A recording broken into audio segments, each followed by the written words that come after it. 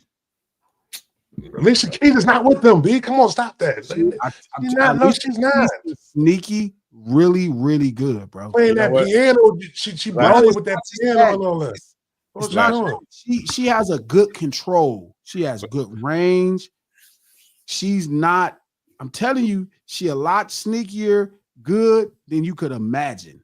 Like Glasses. that motherfucker could really sing. I gotta come through soon, and we gotta spend like an hour or two, and I gotta train your ear to show you what you need to be listening to. Got you. That's fair. You know how you gotta do it. This is why you here. I know. You gotta do it with no music on it. But I think it's fair for me. You know also with no music, you gotta do this.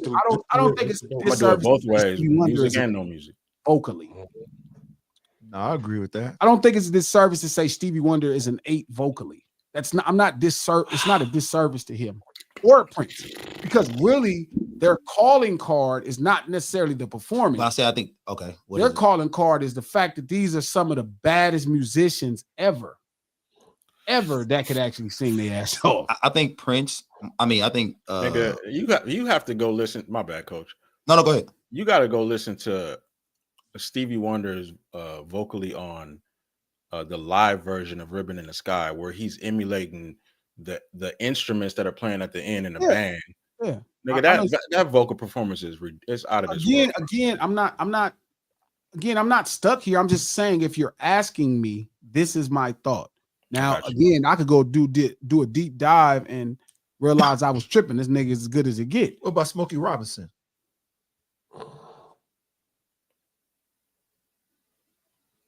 7, 8. Damn. You got Donny Hathaway. It's a tough crowd, bro. Everybody's 7, 8. Because when I listen to you sing, bro, like I want to hear what you got Donny at. 8, 9. Donnie is nice. I ain't mad at that. See, like Bobby DeBarge is a 10. 1 gear. Right? Here's a question, 6. I got you. What's up? Where's Barry White vocally? Oh, that's a good one. Vocally. I don't even go. I probably have it. You ain't gonna play with the East Side like that. Nah. I respect it. Come on. Nah, that's he from your neighborhood, bro. I'm not doing that. No. Where do you put the twins from the Whispers, coach? No. I'm going back to Barry real fast. Look what Joey Westside said. Joey Westside said Natasha's a 10 from Bone Thugs. she was mean though. A monster. Yeah, she was Very Lazy. She went crazy. 7.5. That's not bad. Barry White 7.5 ain't bad. I'm not mad at that. Barry White 7.5. Okay. Twins from the Whispers. That's some bad one. They get cracking. Yeah, they solid. What's funny is Raphael Sadiq is my favorite vocalist as far as male vocalists. Well, obviously, there's a couple, but Raphael Sadiq is I've listened to more Raphael Sadiq music than any other male vocalist. Glasses. This is where you get people fucked up though, because you give all these other singers 7s and 6s and shit, and then you be like, Jamie Foxx, Unpredictable. Favorite album. Crazy. That's crazy, man. That's crazy. Because you don't need to have a 10 for you to be my. I don't judge things by what really they are. I judge how they make me. What number does he get?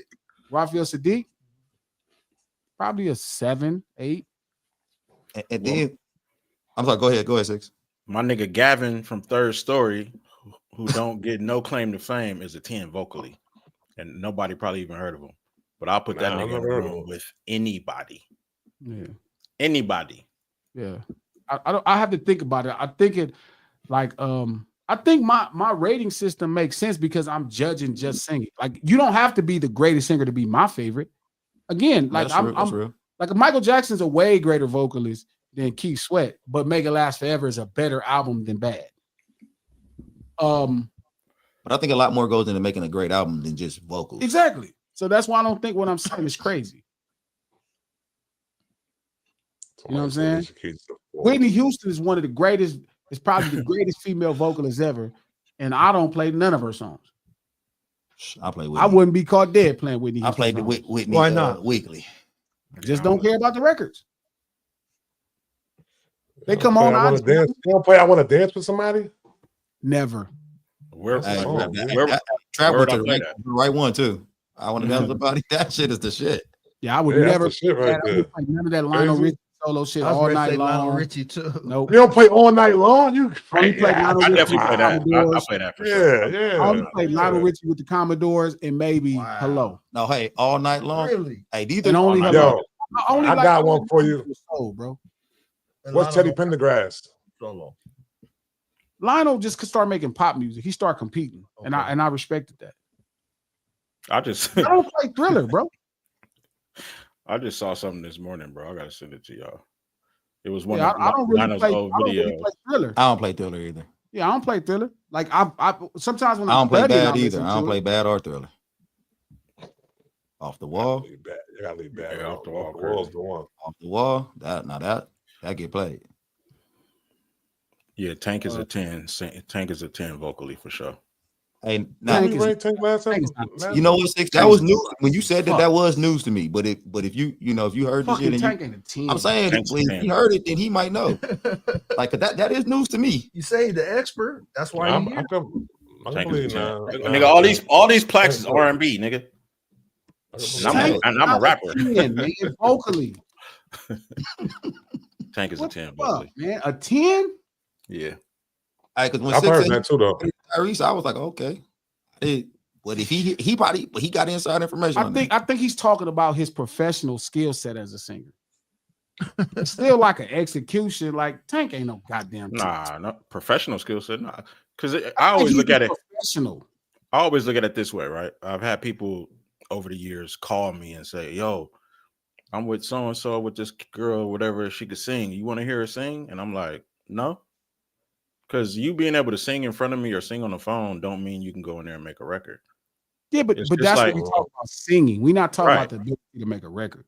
But I'm saying, like, I don't look at Tank's ability to go in and to make a record professionally based on that. That nigga could stand on the corner just Yeah, I like some think so MCs too, could but stand on the corner. He ain't a 10. Okay. I don't know, G, man. I heard somebody talk to me about it yesterday too. A singer, like, can really sing, and she Okay. still don't think. Like, she started bringing me through the history of Tank. Oh, he was a backup singer. He started Nah, with Tank him. is crazy. Yeah, Tank is crazy. Tank 10. I'm gonna show you. I'm gonna show you when I pull up on you. Show me. Yep. I got to pull up on Tank and just make him just go get cracking, nigga. So it's something, nigga. Just do, Get cracking, nigga. riff, nigga. Riff.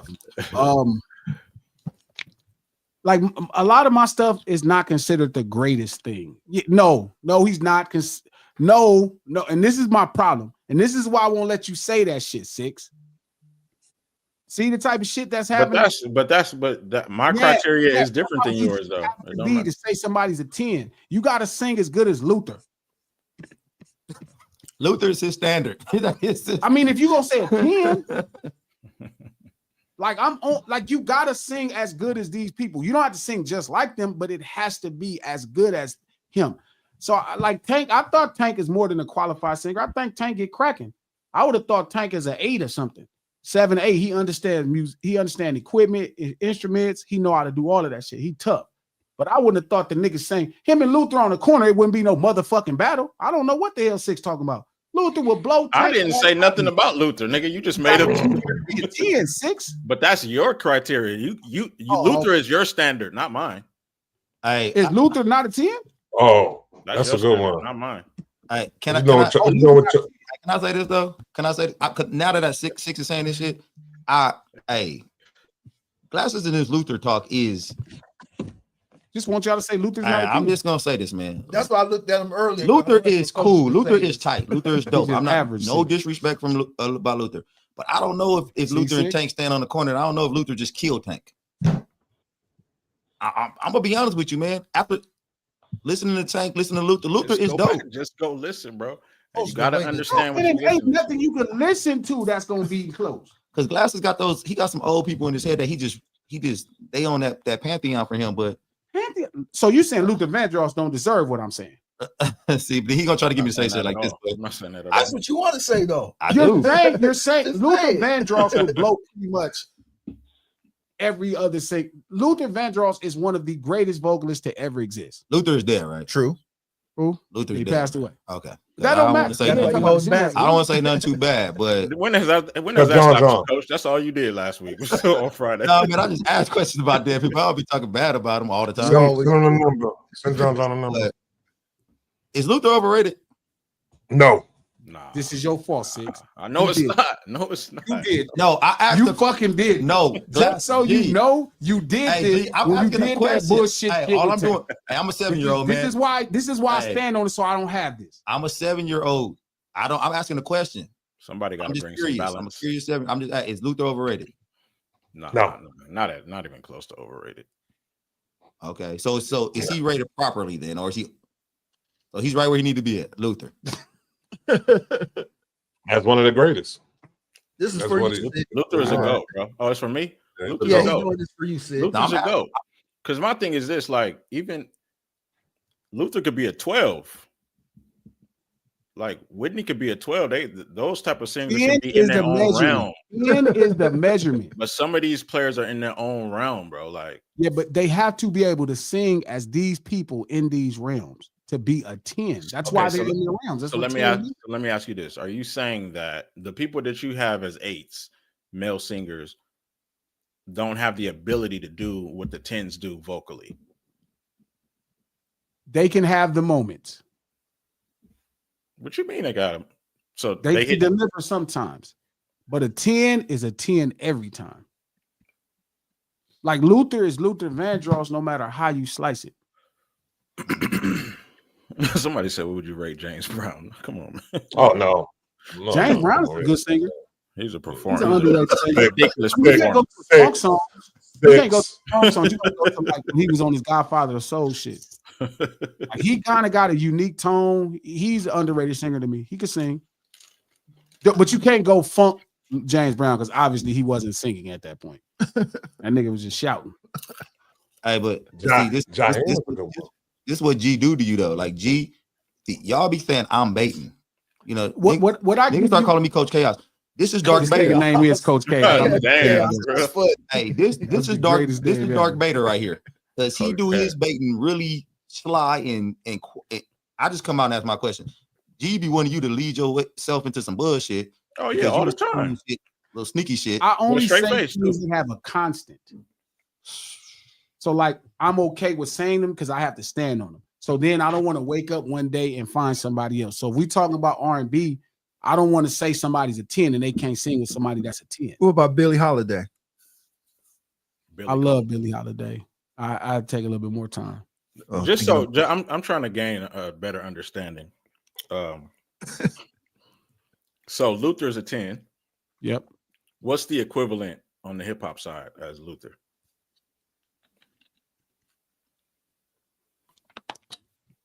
That's a good question. Equivalent to Luther on a hip I don't hop think that's side. fair.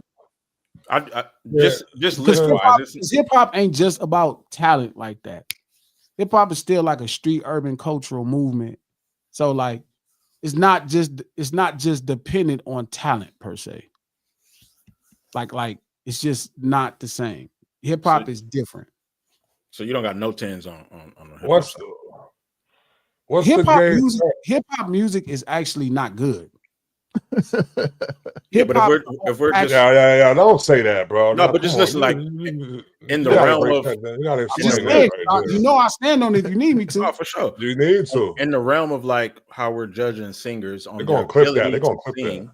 on their ability to sing. I mean, have you heard Leon Haywood? I want to do something freaky to you, and then go listen to G Thing, and you don't notice a difference musically. It's like night and Wait a day. minute, so G think is bad. Is what? Well, I think on a pantheon of music, right now, just straight music, Dr. Dre wouldn't tell you G Thing is on the same level as Leon Haywood. I want to do something freaky to you. You said it's not on the same level. It's not even in the G-Thing- same arena. Okay, so musically. G thing is not good.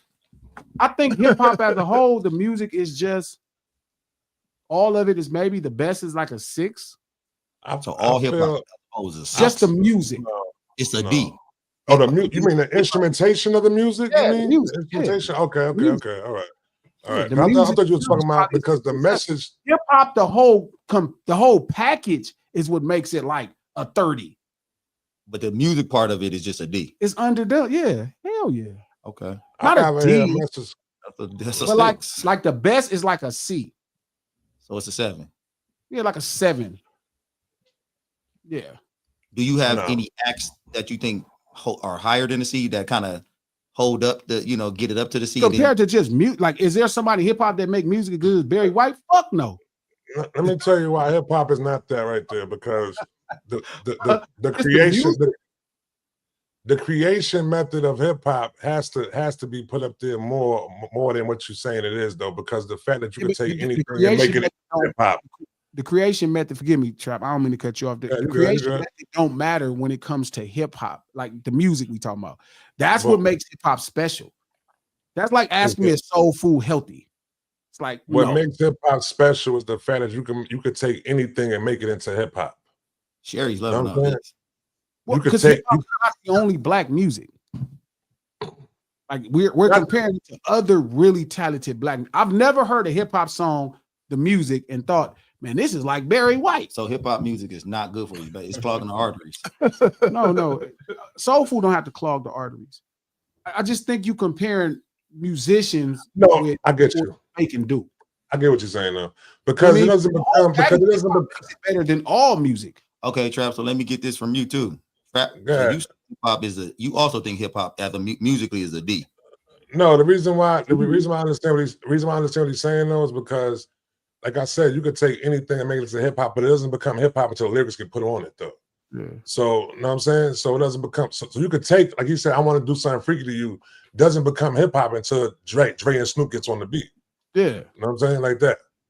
So that's what, so it's like it's almost like I'm not saying a presentation of a hip hop records can have records compete with any record in any genre of music, but it's the complete presentation because the music is make do, right? It's like making the best out of some shit you really don't know how to do. But when you put your shit on that shit and you present it, not as much power as anything I ever seen in music. I'm talking about like G thing is as powerful as Barry White, first, last, and only. So do you think hip hop music is the most powerful music? It is. It's probably so. It's because it's more things that connect to poor people, like making do, always work better with humanity than things of like overspent and produced. You know what I mean? Because I think humans can connect to trying to make the best out of circumstance. But hip hop, the music itself, like if you play G thing next to Leon, man, the change in I want to do something freaky is so motherfucking cold, bro. Before going to what Dre sampled to be the wash, that shit is incredible. Like music, like I listen to Barry White almost every day, dog. You hear that shit, oh, you be like, oh, this ain't necessarily music. So when hip hop artists so I'm saying like the stuff that they use musically is better, but when hip hop artists get on it, it makes it more powerful. Because hip hop is really about the cultural approach, like it's a get down, and in the present. Now again, I don't know a hip hop instrumental that's even in the same vein as some of the best songs in other genres of music, right? Like Biggie Hypnotized cannot fuck with Herb Alpert's Rise, the song that they interpolated to make the song. Man, if you hear Rise, but you hear the whole Hypnotized song, that motherfucker just as powerful, if not more powerful. Once you put Biggie on that motherfucker talking crazy, them niggas finish that shit off and show it to you. It's like some shit you never saw before. It's like that's the power of this shit. That's why niggas so protective of it, because I get what makes it special. Like when I'm arguing with Trap, and I'm like, the music don't have a sound. It's really just black music to a degree, right? You make it black. But I want to go back there. Once you put the person on it, man, some shit happen. And that shit just be different. But I mean, man, if you hear Barry White, like I lay my lowrider that the Love Unlimited, bro, you hear some of this shit is out of here. Like the music, bro, that shit is just crazy. I ain't never heard no hip hop shit like that. Never. I get it. As far as just the music. I get it. Even when I hear Cream, right, which is one of my favorite beats of hip hop, I think of the lyrics. You know what I mean? And that's one of my favorite beats. But man, you play that shit and you play some of that Barry White shit, you be like, it's different. That shit start changing and doing shit, and you be like, holy shit. I wonder if that why culturally we look at hip hop artists more in the leadership role than we look at other. That could be true. What's your favorite R&B hip hop collab? Yeah. Cannot the Hustle. Damn. Jay-Z and Mary J. Blige. Boom, boom, boom, boom. Yeah. That is a dope one. That's a fire. That's an abstract choice too. I'm taking all this time. So the first song that come to mind, the greatest to me is probably that song Ghost and Mary did. That song come right to mind. I always think of that song first. For some reason, that song, All I Need song, the Marvin Gaye song. Yeah. But for me, probably favorite is Ballin' with the Dramatics. And Snoop. You talking about Method Man and Mary? Yep, Method Man and Mary. Excuse me. Yeah, Method Man and Mary. That was. Fire. Oh, you all I need. You all I need. Yeah. I was gonna say that six when you said I was like, what about that one? That shit come to my mind and it fucks me up, man. But for me, my favorite is Ballin' with the Dramatics and Snoop. That's just always gonna go West Coast. You know, listen to a lot of West Coast music. From the West Coast. But the first song that comes to mind, the greatest, is probably that Method and Mary J song. Yeah. I remember hearing that song being like, damn. Crazy. And If I Rule the World, too. I think but I think that's not hip-hop and R&B. I think that's hip-hop. Nah, man, that might be the one, bro. Well, I think it's just on hip-hop because Lauryn Hill is hip-hop. I mean, here's something that we haven't talked about either. What's that? Even Vocalist is we haven't really brought up Jodeci. I know, because he lost his voice. And we didn't talk about them enough. But, I mean, yeah, now he lost his voice. Really Yeah, that's what I'm saying. When they killing, you ain't heard nothing like that. But when they off, live. Oh, yeah, listen, when anybody is off, it's no, but them specifically, I've heard them off. I know. They got one of the best off I ever seen. I don't really hear a lot of singers off. You know who? This crazy. We had all this R&B conversation. You know we haven't talked about? Mary J. Blige. Okay, is Mary J. greatest R&B female act of all time? But is Mary J. like how you said that other song was hip hop, all the way hip hop because Lauryn Hill's hip hop? Is Mary J. hip hop though? She's the queen of hip hop soul. Because Mary J. She's not even Mary J. Blige could easily be the greatest R&B act ever.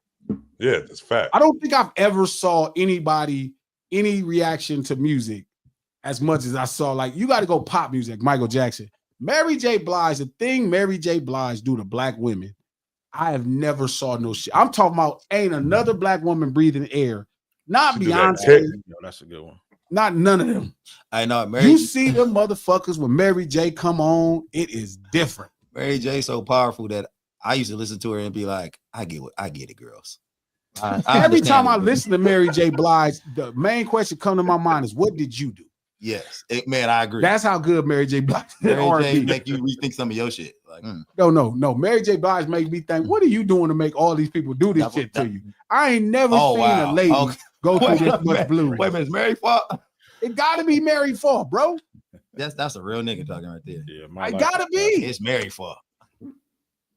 Man, you see black women with Mary J. Blige, come on, man. So it can't be everybody else. This you. It's you.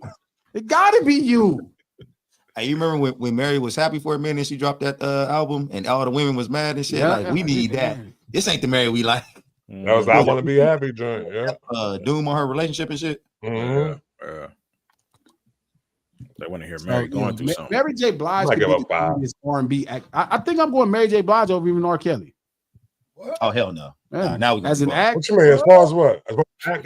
As the greatest R&B act of all time. Hell no! It's crazy sometimes, bro. Mary J. Blige built everything. Nah, she's crazy. Mary's crazy. Mary's crazy as far as the act though. She's really up there. Mary changed the whole energy. Arenas, pure R&B. She up. She don't even have no pop songs. Hey, no, she up there. But she like Mary's dope. Black singer.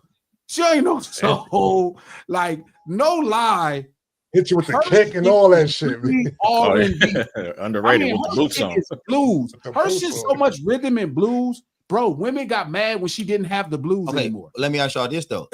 Imagine if R. Kelly just liked him 2 years older and he still probably wouldn't be. It don't change. Yeah, If he liked him 2 years older. No, I'm saying, but R. I think he liked him 2 years older too. He liked them all. I'm yeah. saying like Mary J. Blige is still married. I'm not saying she's not married. She is dope. But R. Kelly though, Equal opportunity. She's dope. She's that dope. She R. Kelly dope. See, but I think he's talking more so. Now when it comes to, I'm talking about Mary as far as performing. You know what I'm saying the way she. Kel's songs is crazy. Kel's record is crazy. She's got records. She do got records. She got records. She got records. She don't have no "I Believe I Can Fly." She don't have no crossover. She don't got those. She's just a black lady singing about niggas fucking her over. I get that. I get it. You're right. You're right. She's a black lady from the ghetto of New York talking about black men fucking her over. It is the most polarizing thing you've ever saw in your life. It was a lot to do with production with her though too. I think black women might think R. Kelly better than her.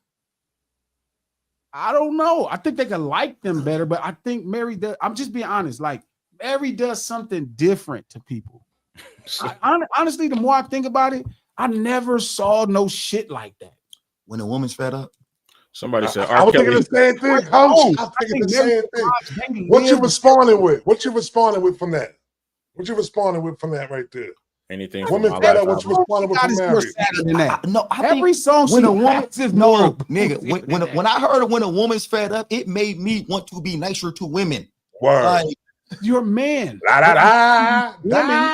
Women, dog. Man, I've heard some Mary shit and it was dope. It was you great. Have a penis, but you're damn right. But Mary will make you.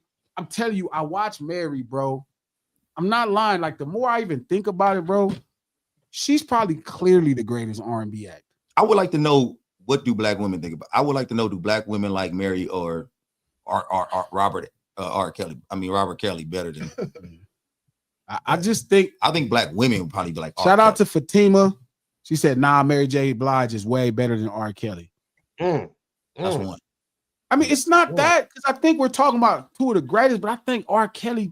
I don't think people live the R. Kelly music as much as they live Mary's experience. And we got to erase all the R. Kelly shit that he did. I'm not talking about none of that. I don't care about that. No, I'm just saying people are going to talk about that though. That's what people, that's going to come in their mind. I'm not going to get into that. What I'm saying is just them as R&B acts. Mary J. Blige, bro. Like I seen women be in the streets drinking, singing that shit with their eyes closed. I never saw that for R. Kelly.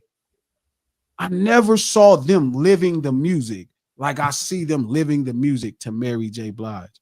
Now again, is Robert Kelly more like of a talent? Yes. But I'm talking about just pure R&B act. And Mary J. Blige is not a great singer. That's the crazy part. Nah. Is R. Kelly a great singer? He's a little bit better than everybody give him credit. He's decent. He's about 7. About 7. About 7. Yeah. Okay, so is Mary not a 7 or Mary's a 4 with TLC? No, Mary way better T-Bob. 5. I might give her 5. I'll say Mary about 5. I'll say Mary about a 6 or 7. God damn, Trap. That's I'll say Mary about a 6 or 7. I think there's a lot to do with her production with her songs we love though. Like the blues that come off, the pain that come off of her is like some shit I never saw. That's you. That comment by Colton Evans. I'm talking about you. I get mad at Mary J. Blige. No, you ain't nobody did all this to you. What you do? That's what I be thinking. That's how mad I be. You have a tendency to side to somebody who got a lot of pain in they shit. Like but you love people like more who damn near about to commit suicide. I like more R. Kelly songs than I like. I mean, I like more R. Kelly songs than I like Mary J. But I've never saw music affect anyone like I see, like in no ghetto, all the ghettos I've been to around America, no matter if I was hustling or if I was doing music, whatever I'm doing, I've never in my life saw music affect people like Mary J. Blige, unless we talk about Michael Jackson. But Mary J. Blige music, I've been to different ghettos, Vegas, here, New York, and when that shit come on, them women go somewhere else. I get it. I'm with you. I agree with that. All I'm saying is R. Kelly's shit affected people so much that it started affecting white people. I believe I Can Fly. I think he makes really good music. That shit was crossing all the way over. I think he makes really good. It was a pop song at the beginning. I think he makes really great music. I'm not disagreeing. Like I'm telling you, I think R. Kelly, I think Mary J. Blige, they really live that. Like it's different. It's the level of blues is different. It's just the connection they have to her is different, and her shit is just really for her. She's not even an incredible talent. That's the crazy part. You don't like, think Mary can dance? She does the Mary dance. I'm fucking with you. Mary dance. People love that shit though. But they feel it because that's just, I don't know why. That's a prime example, DT. White people not on Mary like that because she really is a true rhythm and blues act. And I think that's what does it for you because if white people don't fuck with it, you love it. Like no, I just feel like white people don't fuck with the most black things. Exactly. It got to be super bad for you. Like if that shit. Well, I mean, the name of R&B initially was race music. It was really black music. It was people of race music. I get you. So I'm okay with knowing that they not, but she's still doing arenas. Like that's scary. Nas was opening up for her. Mm-hmm. She don't make crossover music. That is true. I mean, I'm not taking nothing away from Mary. No, I think Mary's great. I mean, she's awesome. I mean, again, it's just Rob got as many records, if not more records than Mary. But I think what Mary records do. Now we just talking crazy. What? Like he got way more records than Mary. Mary got a lot of records. She got some records. But she got a lot of records. They close in records? Yeah, they might be close. I'm telling you, her shit is sneaky. But when you see how her music affects people, that's the one thing I can't shake. I can think of great Robert Kelly records. I know a lot of them. He's one of the best to ever make music. Man, when I see her music on, it ain't a song no more. But see, you only thinking about from motherfuckers from the Carter. Like you only want to see if that music affect niggas in the Carter and shit. Like, because that's what's called. It's called race music. And then after that, but R. Kelly was affecting those people, and then that shit was traveling over to Whitesville. I don't care. I don't care if white people approve. That don't make it better. It's called race music. Othersville, whatever we call it. Yeah, but it's called race music. So I'm okay if white people don't get it. That's okay. Okay, let me ask you a question there. When people are doing their Mount Rushmore, are they only doing it based off of acts? Never know. They don't know. They just be doing their top four. Me and Trap had a great conversation. Exactly. I'm about to say that. Really clearing that thought up. And because the Mount Rushmore is not the four greatest presidents, it's the four presidents that mark different things in American history. One marked the beginning of the nation, one marked the progress of a nation, one marked this, one, you know what I mean, bringing it back together in Abraham Lincoln. We had this with Def Jam. I think we said the Mount Rushmore, the true Mount Rushmore of Def Jam would be LL, right, as your George Washington.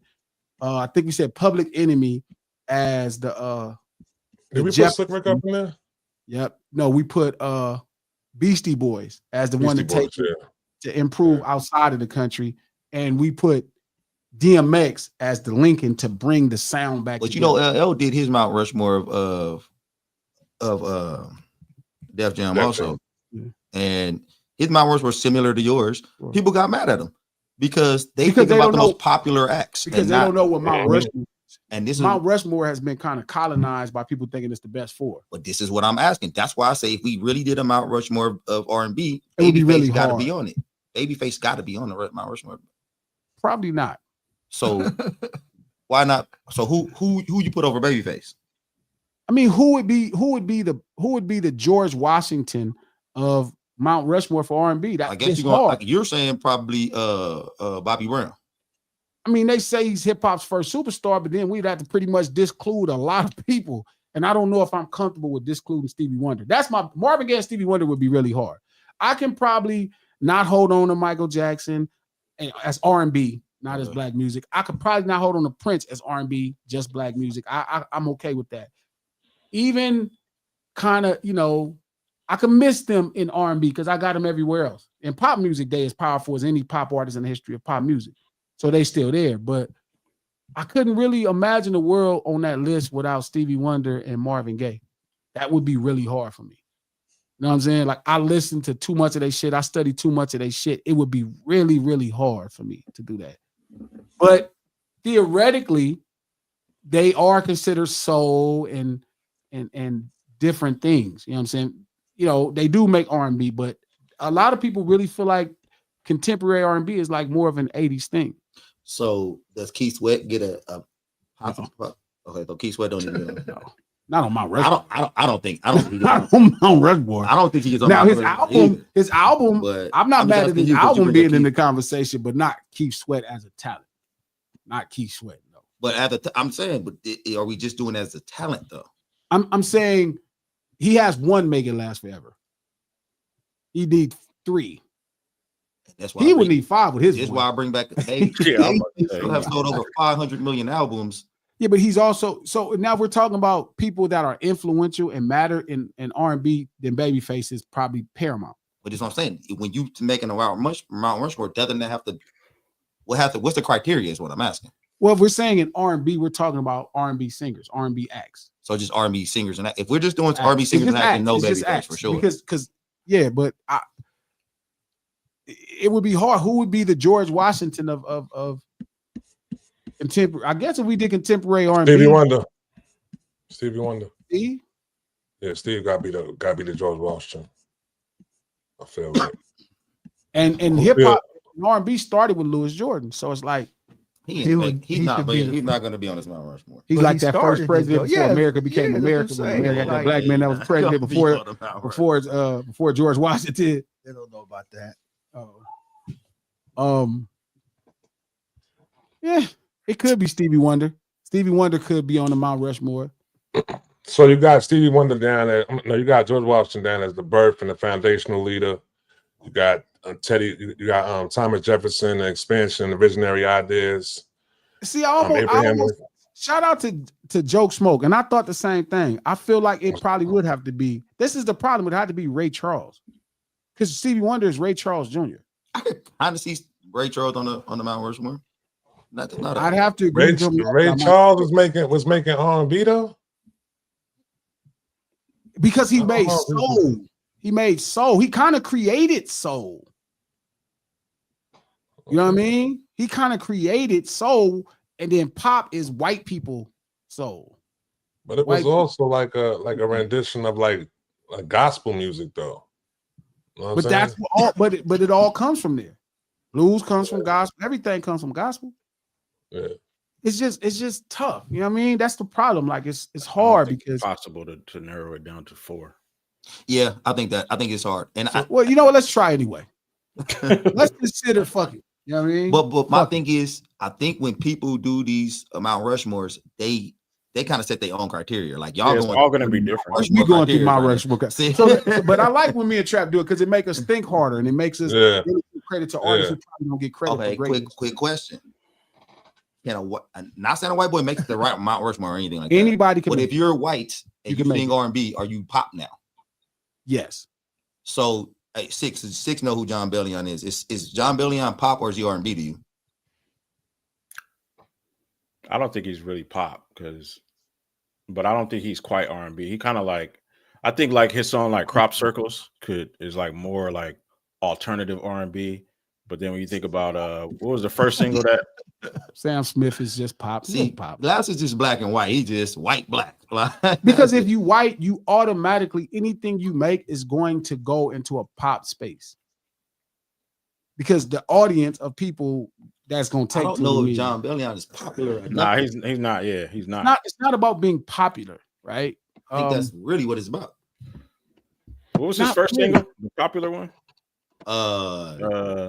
Some low shade down what low all time low. Okay, I'm with that. Let's go Ray Charles as George Washington of the R&B Mount Rushmore.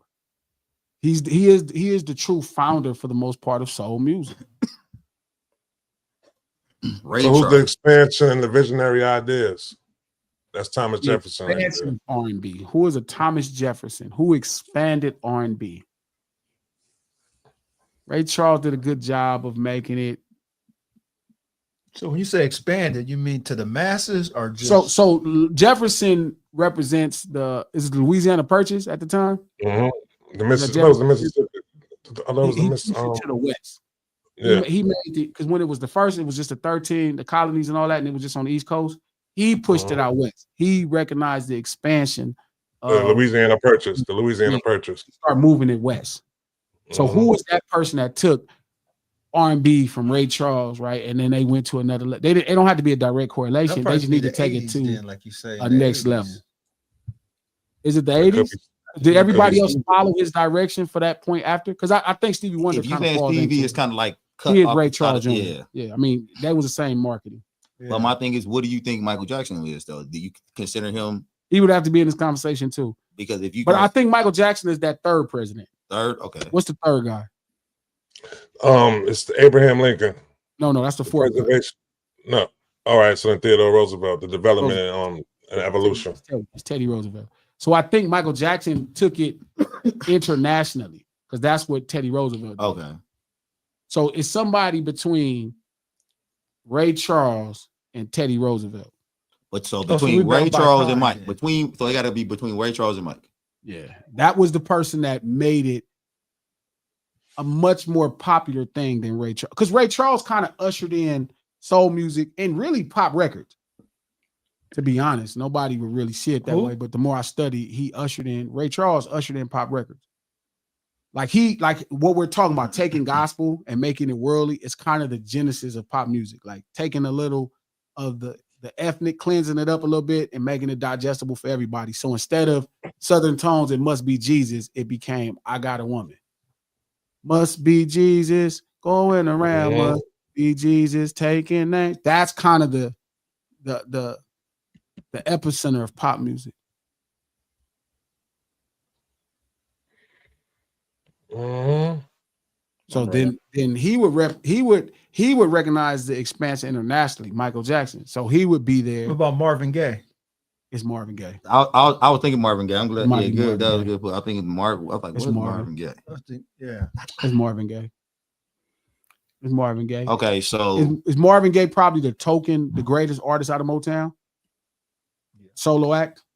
Because I know Smokey is probably the most influential, but I think Marvin is probably the greatest Motown act, the solo act. I don't know. It's a lot of acts on Motown. I don't know. Yeah, I don't know. We got to kind of go through it. Like he came and never left. I think it's Marvin. All right, so if you go, he had commercial success. To remember, he had commercial success with. I like Marvin Six.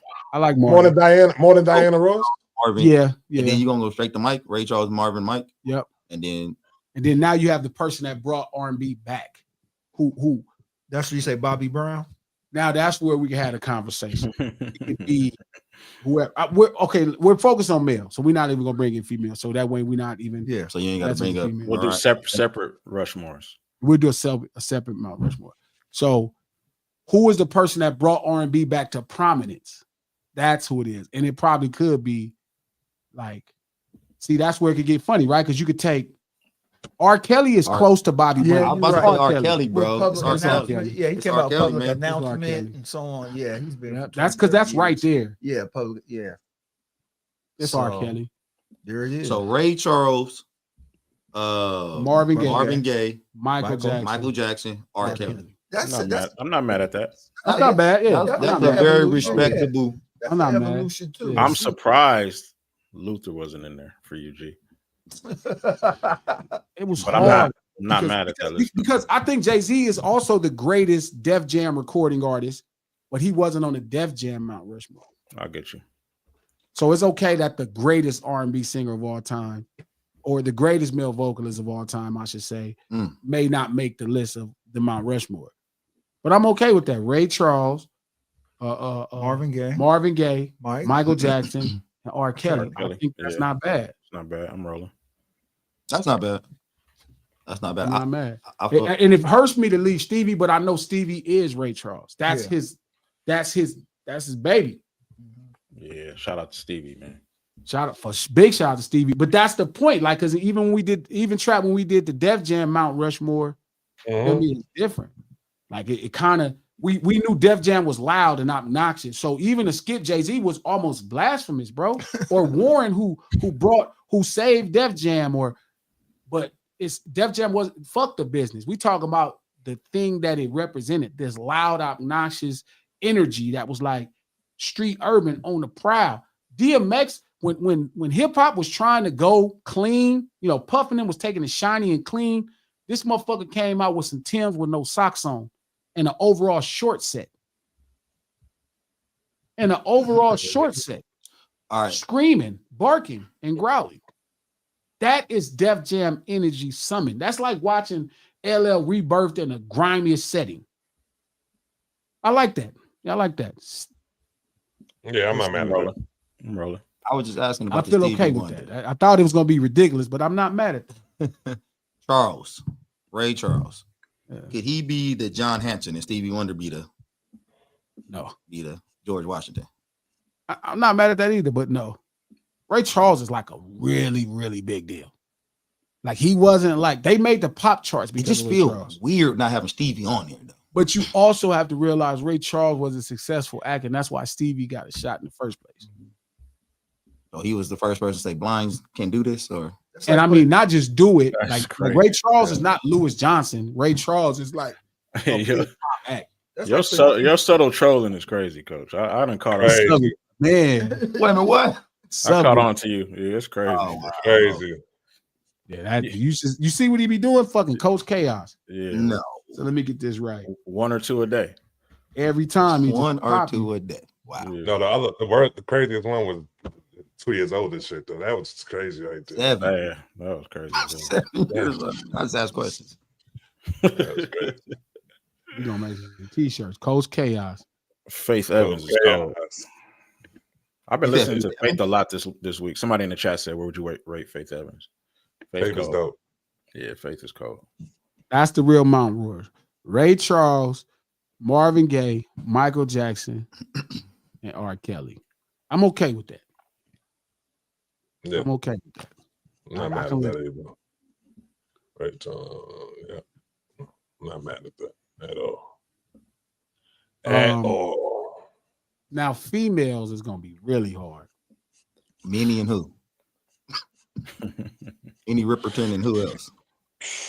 Well, you can't do that because he didn't go Luther first on the. Yeah, okay, it's probably That gonna was be bad. hard for it to be that. She might not get on. She might not Yeah, make it on. I'm putting Diana Ross on there. I'm putting She Diana might Ross on there. likely she's not gonna get on that motherfucker at all. The only person I know Billie for Holiday sure gotta is be gonna be on Mary there. J. Blige. I know for sure it's gonna be Mary J. Blige. Is Mary J. Blige gonna be at the end of it though? Yeah, she's She has to definitely be your at the Lincoln. end. She definitely reestablished if it ever kind of went away because female R&B never went away. So does Beyonce not get a honorable No, mention? she's not on this list. Mm-mm. Diana Ross is on there, right? Have attack.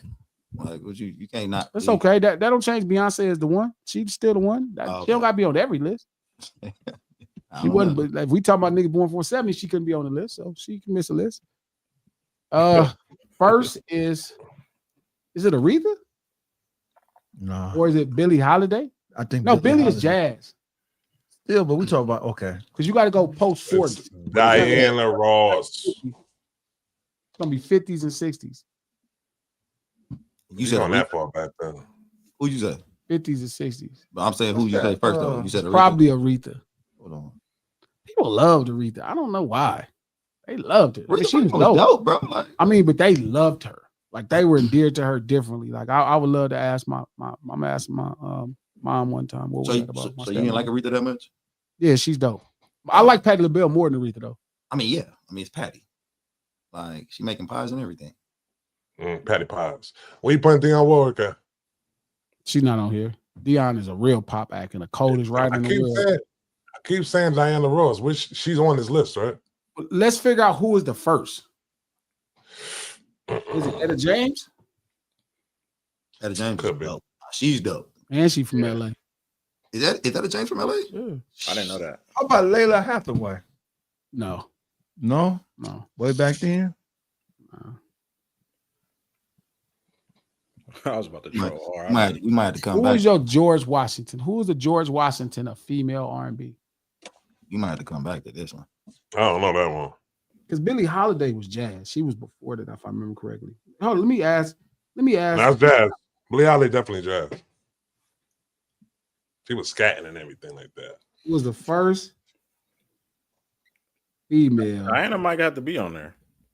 Yeah, Diane's on it. He introduced- Yeah. How about Gladys Knight? Gladys. What came up? What came up? Mary Wells. That's what it is. The title of first female R&B superstar is often associated with Mary Wells. She is considered a pioneer of Motown music and the first successful female R&B star. What year was that? One of the first female artists to achieve mainstream pop success with hits like The One Who Really Loves You and My Guy. Damn. Yeah, I forgot about that one. My guy. Damn. Let me see something. Mary Wells. I remember Mary. We're not putting her on the list. Because if you do the same thing with the R&B, it's not going to come up as Ray Charles. It's going to have somebody else. It's like had Bobby Brown. You know what I mean? It's going to be hard to beat that, Shaka dog. Khan get some mention on here? It's going to be hard to beat Mary Wells. Shaka Khan. Shaka could go up there. Nah. I think this list is easy to do. I wonder what kind of icon Mary Wells was. That's what I'm saying. You can't put up there if she ain't like, if it ain't come to your mind like that, then you can't put her on this list, then, bro. Wasn't she in the group too, though? Shaka. Mary Wells? Oh, Mary Wells. Oh, was she the Miracles? I think she was one in the Miracles. I think she was in the group too. Was My Guy a group song though? Was that a group song? I think it was a group song. Yeah, I think that might have been a group Nothing song. you could do can take me away. That was a group song, yeah. No, it's not. That's it. Oh, no, it's not. What group was she in, though? Mary Wells wasn't in no group. That was a solo song, that My Guy? Yeah. That's interesting. You know, they had all the best backing vocalists, so I could believe that. And also, somebody else might sing the I think we song too, should though. put. Mary Wells was part of the Supremes. Was she? I thought she was, but I can't verify. You know, AI be bullshitting half the time. I'm about to say, because you know them songs, like she might have sang that song and somebody else might have sang it too, though. That was in the group. I think the Supremes did sing it, right? Didn't the Supremes sing that song too? I got to dial back. That's way before my time. I think the Supremes sang that song too. Yeah, she was in the Supremes for sure. I think I'm okay with saying Mary Wells. I feel like I don't know enough about Mary Wells to say. That's what I'm saying. Maybe not. It said her career. Yeah, it said she was like for the Supremes. Yeah. I think the Supremes sing that Mary song Wells. too. Just because we ignorant don't mean that it's right. I'm sure she was a big deal because these are big records. I'm good with Mary Wells. I don't know. I'm not putting that on there. Nah. But when you read up on Mary Wells right now, like she seemed like a big deal. She seemed like she did her thing, and or it could be Diana Ross. I said Diana Ross. Being that you got the That might be- Supremes first, and maybe then you Diana got Ross. solo. Yeah, I'm rolling. I'm with Diana. What the chat saying? What the chat saying? As George Washington. Yeah, I'm with Diana. Yeah. I'm with Diana Ross as George Washington. They said that's what Jennifer Hudson was, and that's what her character was based off of.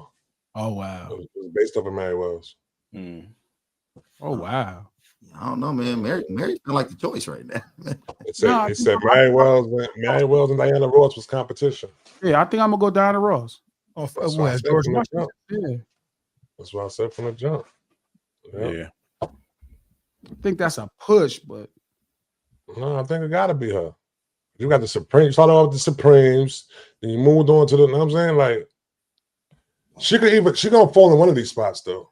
it should be Diana. She could fall into the expansion spot though too, because she took the game out there though too. So you could, if you want to do Mary Wells, you could put her in the Theodore Roosevelt, the Teddy Roosevelt spot too. Nah, she ain't getting that. It's either George She Washington. ain't expanded. She No. went solo. It's Black Cleopatra, man. Come on now. And that's why I thought Diana Ross should probably be George Washington. I think she was the first female R&B icon that we can remember. Now I don't know if that's wrong or not, but I'm thinking that's what's important, right? Is we remembering like we all know who George Washington is. That's not none of us gonna trip. Even if we don't know much about George Washington, we know that's George Washington. I'm ready to call my pops right now. That same thing. Is Whitney in? Hold on. Let's can we agree with Diana Ross as George Did we put Mike on? Did we put Mike in the men joint? Yep. Yeah, he was. And he introduced her. Yeah. All right. Then Whitney can probably make it. Trap was about to get mad. Now, I'm just saying, because if you want to go put Mike in there because Mike was a pop, then you can't put Whitney up in there either. Whitney's super pop. I don't know if Whitney gonna make it. Period. Whitney was pop. So what's the second criteria? I forgot. So it's Jefferson. It's they expanded it. Okay. They took it from Diana Ross and went even further. That might be Aretha. See, it should have that really might be been. Aretha. It should have been Mary Wells and Diana Ross. That might be Aretha. That could, I would roll with that too. Mary Wells first, Diana Ross. Yeah, but it probably should be Diana Ross. Have we all heard of Mary Wells? I have. Yeah, obviously. Yeah. Was she a big deal when you was younger? Yeah, Motown was a big deal when I was younger. Diana Ross was the queen of Motown. I know that for sure. Okay, let's go Mary Diana.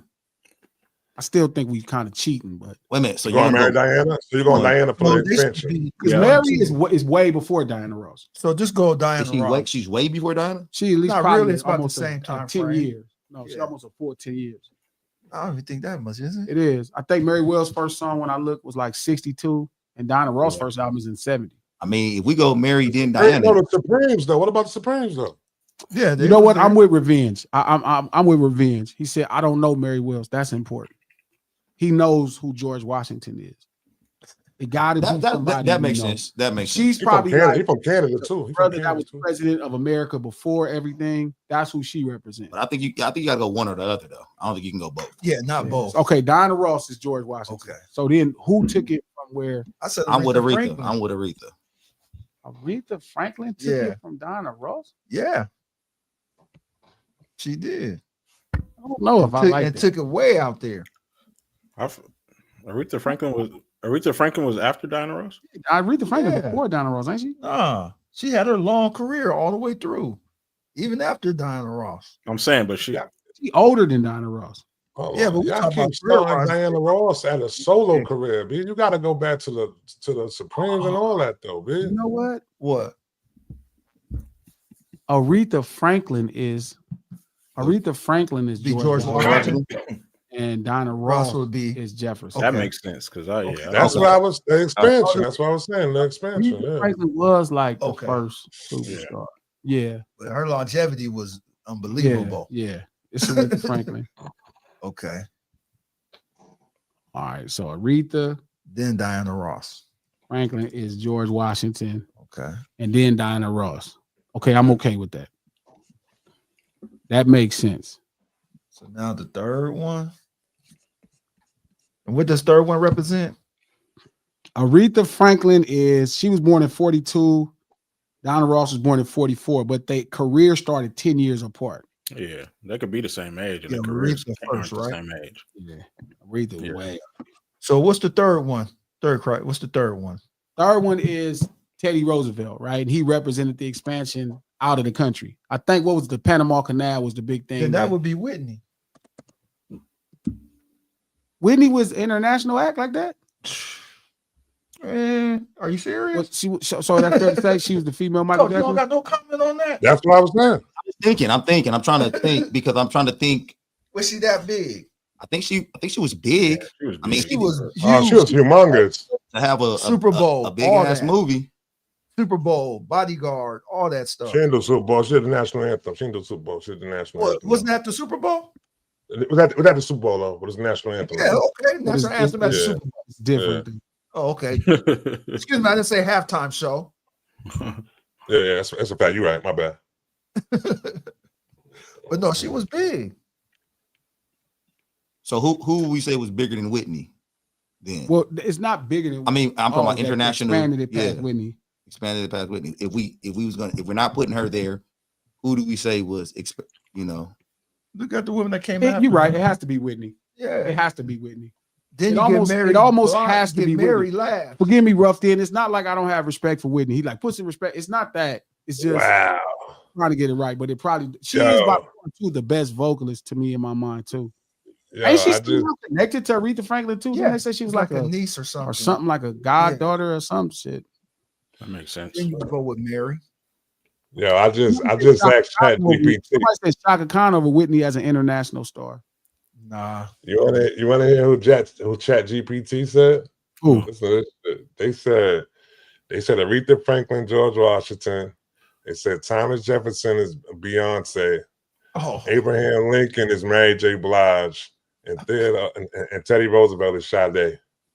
oh yeah, they was. No. I'm not mad at that. I'm though. not mad at that. I'm not terrible. That's I'm gonna terrible. tell you why I didn't disagree because I knew Mary J. Blige is the return of R&B, and we all agreed that Aretha Franklin was George Washington. Yeah. The only difference is what we said about Diana Ross. They said who was it? Beyonce. It said Beyonce with Teddy Roosevelt. I'm Thomas Jefferson. Excuse me. Diana Ross. Okay, so I kind of jumped to a Said little snap. Beyonce. My only disagreement with that Mount Rushmore is probably Sade. No, I said Beyonce too. They put Sade. They said because of timeless innovation and genre elevation. She's a bad motherfucker. She is dope. Yeah, She's dope. But what was the but criteria? We gonna go for the Beyonce. fourth one? I mean, no, we gonna go. We Mary- gonna go Whitney Whitney. Whitney for what spot? for Teddy. Thomas Jefferson. For Teddy? Sade. I'm not mad at that. Sade. Yeah, I'm not. Yeah. Yeah, I'm not mad It's at just, that. she was so pop though. She was just so pop though. That's the only thing. Like she wasn't really like. Who? You can't really name too many R&B songs from Whitney Houston like that, man. It's the same way you say about was Michael really Jackson. popular. I She know. was pop. She was hella pop. Yeah, That was but the at only the thing time with she her. came out, black people looked at her as R&B. No, they didn't. We looking in hindsight now. No, they didn't look at it as R&B. No, they didn't. No, they didn't. R&B. They thought she was pop. They They talk thought she was shit making music about for white people. Black people can talk shit about Whitney. I mean, they all knew she could sing her ass off, but they Exactly. were like pop. Yeah, people did talk shit about Whitney. Whitney was so But, dope. but to he me. was there. He was there. So I ain't gonna say he was there. You can hear this motherfucker I didn't sing. even know Like, she was pretty. that's true. I didn't know she. That's I how didn't know good she she was sang. pretty. Yeah, I didn't know Luther she was gay. pretty. That's how good he could sing. Hey, Luther was gay as a motherfucker. I had never had no idea. I'm like, Luther was gay. yeah. That's how good that nigga sang. That I didn't even. When I saw Never Too Much as I'm like, oh, this nigga obviously was gay. But he sang so fucking good. I was like, man, this nigga is the best. Hey, that's how George Michaels was. like, I was like, Nah, he's that gay.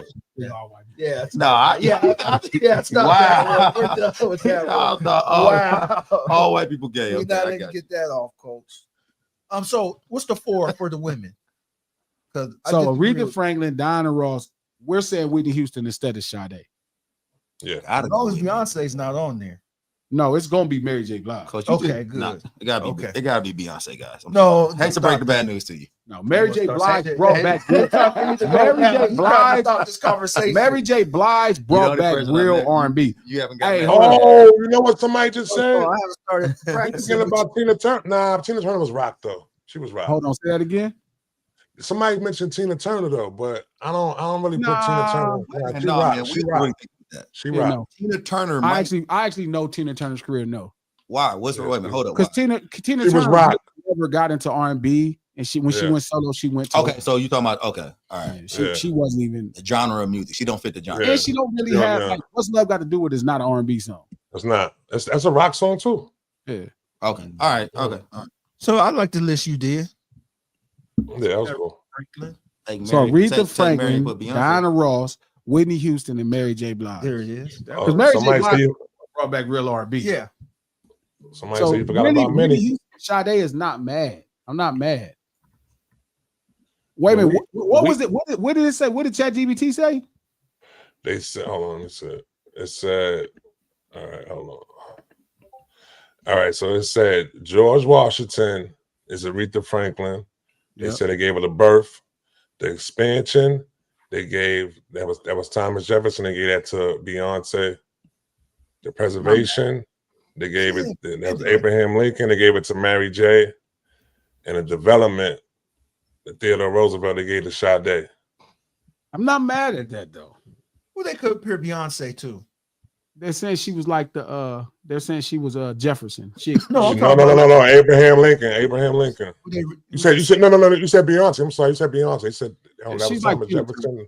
That was Beyonce is like Beyonce. a taking Yeah. Tina Turner to me. It said Yeah, global. bro. It said global reach, Shit. genre bending, and empire Because building. people give her that over Tina Turner. She's like a Well, they so no. She didn't bring nothing new. Who Beyonce? Yeah. She didn't bring nothing new.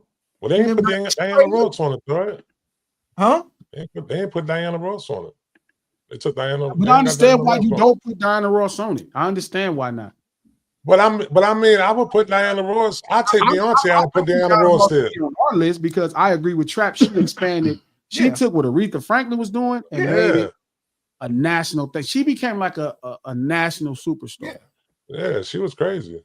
She was really some shit. Like that's why we know. And I'm about to say, and she was the one that was bringing out. She brought out Michael the Jackson 5. She brought out mad people. She introduced mad people to the world. You know what I'm saying? She was expanding people. She was expanding Motown. And she did the Wiz. Don't forget, she did the Wiz. But yeah, she did movies too. Yeah, she but did the the scary Wiz. part about Diana Ross, The bro, Wiz. is what's her greatest R&B song? That's my thing. What's the name? Feel me? Killing Me. If there's a cure for this, I don't want it. I don't want it. She got that. Yeah, she got some shit. She got some shit. It's funny because I got introduced to Diana Ross through acting before music. You know, she's like I was. Oh, you seen her as an actress? Yeah, I seen her as an actress first. Oh yeah. Okay. And then I heard the song on that soundtrack, and I was like, I always knew she was a singer. Yeah, I did not know. I seen her and I was like, oh. And then I heard the soundtrack. I was like, oh, who's singing that? One of the things I was screaming about when Dot won that final award for that Grammy was Diana Ross gave him the fucking he did say that. He did say that too. He was watching it. Oh, this whole hell yeah. Oh, that's cool. That's man. I checked that nigga. I said Diana Ross, nigga. That nigga hit me back like, damn. I'm like, nigga. He hailed that. Remember, he hailed that. He was like, yo, he hailed that when he came out to her. I was like, oh, what? Yeah. Diana Ross, bro. Wow. That was like a big deal. Fuck the awards. Diana Ross came and gave it to you. Didn't they say that what made it so crazy was that didn't she give Mike his 5th one that time though too or some shit like that they said? But that was that wasn't for one song. Yeah, but I'm just saying though, it was like the same amount. Yeah, for sure. Yeah. It was the Is 5 there and he that it could be besides Diana Ross? Yeah, I don't think Aretha so. Franklin and Whitney Houston. So that looked like what, the 70s? I'm rolling with Diana. Me too. But I'm saying, is there anybody we're not thinking about? I can't think of anybody else. What's with the chest? 1970s R&B singers. Yeah, that's the order. That really made an impact.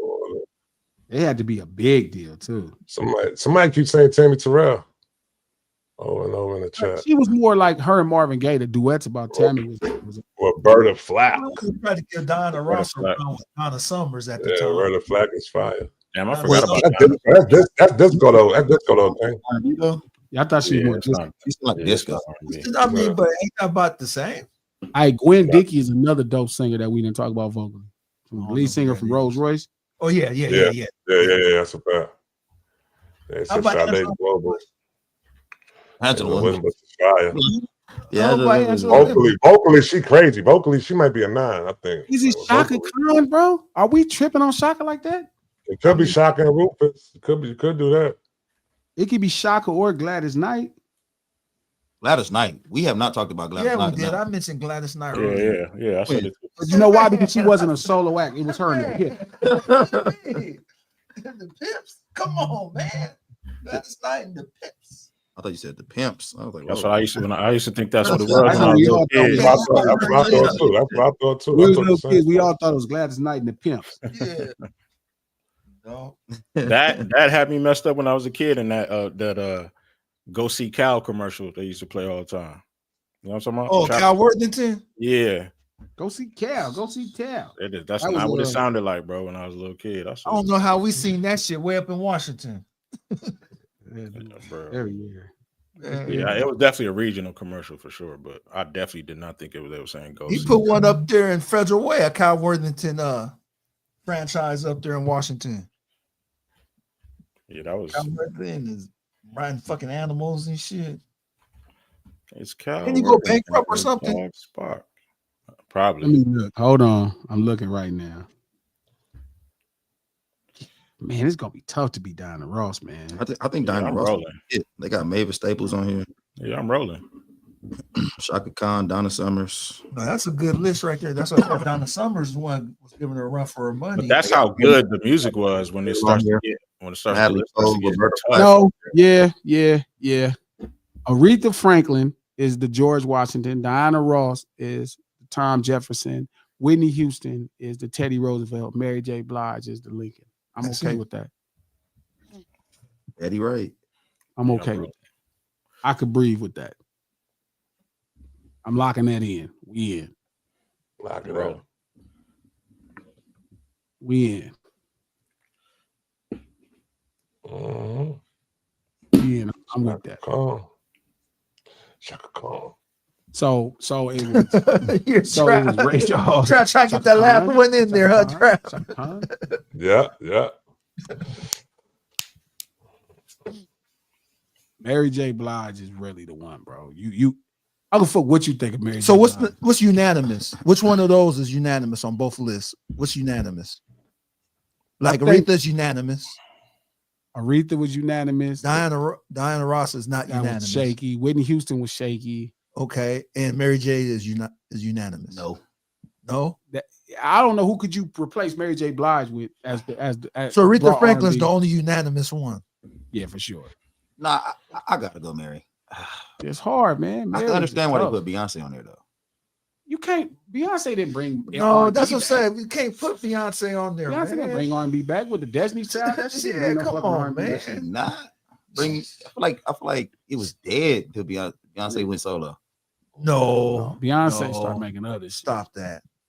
And then males, it was Ray Charles. Is it unanimous ones? We all agreed that Ray Charles probably was the first. Okay, You kind of wanted to say Stevie Wonder, but we said Ray Charles. Stevie Wonder on his ass though. Like he Yeah, right Stevie there. Wonder for sure. Ray Charles. Number 2 was Marvin Gaye. That was a tough one. So that wasn't unanimous. But I think we kind of realized it needed to be. Okay. Is that fair, 6? Say that again. Marvin Gaye really united. He needed to be. We gotta be Jefferson. unanimous Tom on this. Jefferson. Try to figure out is it That's unanimous? fair. with this Yeah, that's group? fair. It needed to be. Okay, Yeah. so that's 2 unanimous. Michael Jackson was kind of the shaky one that we all just had to accept. Okay. And we all agreed it had to be R. Kelly. Okay. R. Kelly was R. probably Kelly the most unanimous. unanimous. Okay. So Kelly. 3 unanimous is on that one. Okay. I think the And male only was one- more unanimous than the female. It was definitely. Have Chat GPT make us a drawing. Yeah, Drawing of that? I Yeah. don't think I'll do it. Let me I can see. do it. I know how to do it. I can do it. You got to not do it? All right. I'll do No it. Ceilings Live, the lunch hour, every Monday, Wednesday, and Friday, right here, noon Pacific Standard Time, digital soapbox. Click the thumbs up button. That's the like it real quick. You feel me? If you're on Twitter, retweet this link. If you're on Facebook, share this post.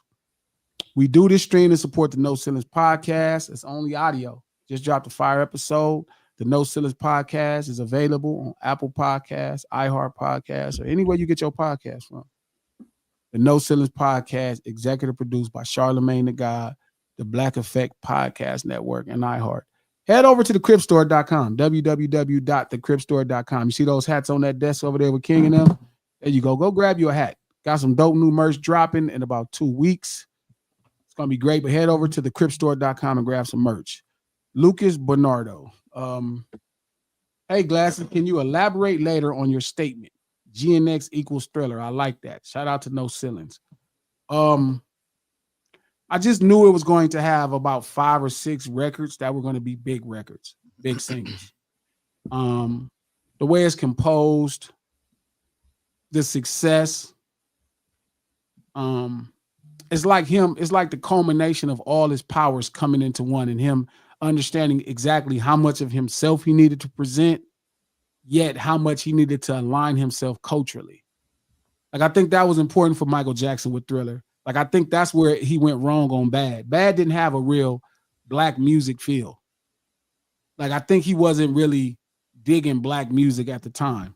Like, at that time, probably the biggest black act in the 87 would have probably been Cameo. Right? Was Candy is around that time? Mm-hmm. Like, I think Michael Jackson, see, before that, when he did Thriller, he was able to look at Hall & Oates, who had a different pipeline of black people, right? So when you hear Billie Jean, you could hear I Can't Go For That. Rick James was destroying at that time, right? You know, part of the problem, I was thinking about what you just said. Yeah. A lot of them older groups like Commodores and all them started going solo in the 80s and stuff. Well, They started going solo. Them groups started going solo. but it wasn't 70s, 80s. But it wasn't just that, right? Like, Cameo was doing damage to black music at that time. Like, Cameo was for sure the blackest thing I heard at that time in the mid to late. Yeah, but that's like the last group. Was Everybody else started going solo and stuff. And I think Teddy, what he's saying though, wasn't Teddy rocking around that time too though? Yep, Teddy is a little earlier. A little earlier. Teddy was like early 80s, right? Than a mid to late 80s. He was solo like in the late 70s, right? Was he? I thought it was. Teddy was early 80s. We didn't talk about Teddy Pendergrass vocally. That's another one of my favorite vocals. That's about right. I mentioned him. Yeah, Trap mentioned him. And I think Michael Jackson ignored Cameo. Mm-hmm. I think he saw that as. I wonder what was the conversation about musicianship around Cameo, like how it was around James Brown. The New York City players was different. You know what I mean? They didn't really, the New York players, like Cameo didn't really. But Cameo was out there though. Yeah, they was messing with Cameo. They was messing with Cameo over here. My pops was that was to me the biggest thing. Again, I was a kid. They closed. But the biggest thing on the black scene to me at that time in music was Cameo, bro. Cameo was like, because hip hop was coming to run everything down at this point. This is mid to late 80s. Hip hop running everything down. LL and them starting to run shit down. Here come NWA. Here come all this rap. But Cameo could have been a welcome mat for hip hop. Well, it kind of was hip hop. You know what I'm saying? No, you're right. You're right.